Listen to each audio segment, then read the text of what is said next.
Maailmas ei ole olnud kunagi nii palju teenuseid või tooteid kui täna. Väga tihe konkurents igas eluvaldkonnas muudab alustaval väikeettevõtjal teiste seas silmapaistmise üliraskeks. Selleks on vaja head turundusplaani, mis aitaks suurendada konkurentsivõimet, müüginumbreid ja ka klientide arvu. Paratamatult osutub see paljude jaoks tõeliseks väljakutseks, kuna iga samm peab olema strateegiliselt ja teadlikult läbimõeldud. Hoogu annab väikeettevõtjale selles küsimuses igapäevaselt Tallinna linna ettevõtluskeskus.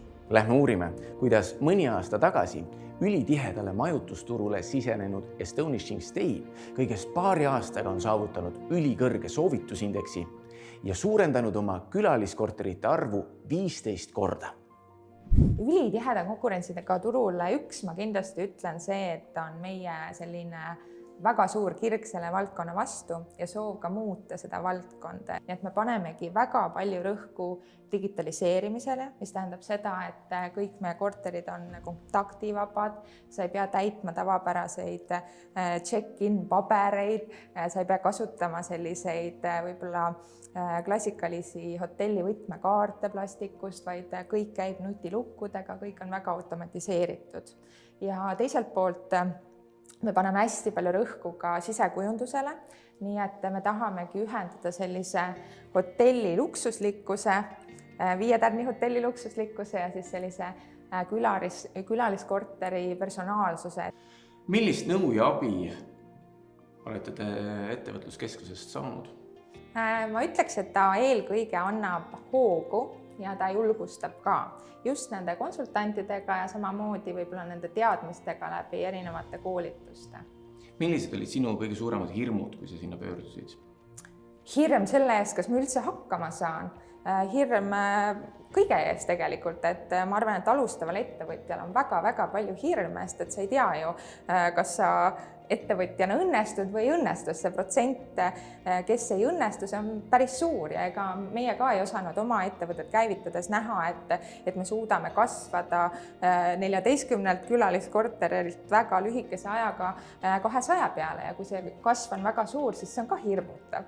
Et tegelikult ettevõtlusega käibki kaasas väga palju hirme. Eestis on väga lihtne luua oma ettevõte, kuid veelgi keerulisem ja olulisem on selleks vajalik eeltöö, alates kontseptsioonist ja tegevusplaani väljamõtlemisest kuni müügi ja turundusstrateegiani välja. Just siin tulevad sulle appi Tallinna linna ettevõtluskeskuse nõustajad. Miks on turundus ettevõtte jaoks oluline? Turundus on see, mis ettevõttes tegelikult välja paistab. Et kuidas suheldakse klientidega, milline on ettevõtte koduleht, kuidas ollakse esindatud messidel ja tegelikult ka see, kuidas peetakse kinni kliendi lubadustest. Millist nõu või koolitusi te ettevõtetele jagate? Me aitame alustavatel ettevõtjatel oma äriteed analüüsida, äriplaani koostada, aga tegelikult on meie juurde oodatud ka juba tegutsevad ettevõtjad, kes soovivad oma ettevõtet arendada, leida uusi suundi näiteks müügis ja turunduses.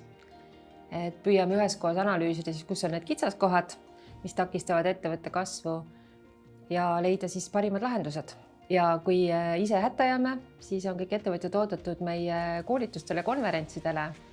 Et terve päeva kestvatel koolitustel jagavad parimad praktikud oma teadmisi ja häid tööriistu, kuidas olla parem juht, kuidas ära tunda, kes on sinu klient, mida sinu klient vajab, kuidas olla parem müügimees, turundaja.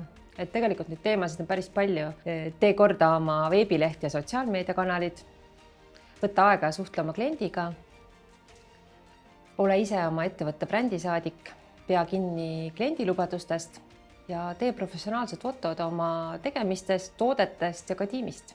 Kui oled alustav väikeettevõtja ja vajad nõu õige sihi seadmisel või siis kasulike müügi- ja turunduskanalike valikul või kliendi määratlemisel, siis tule arengunõustamisele Tallinna linna ettevõtluskeskusesse.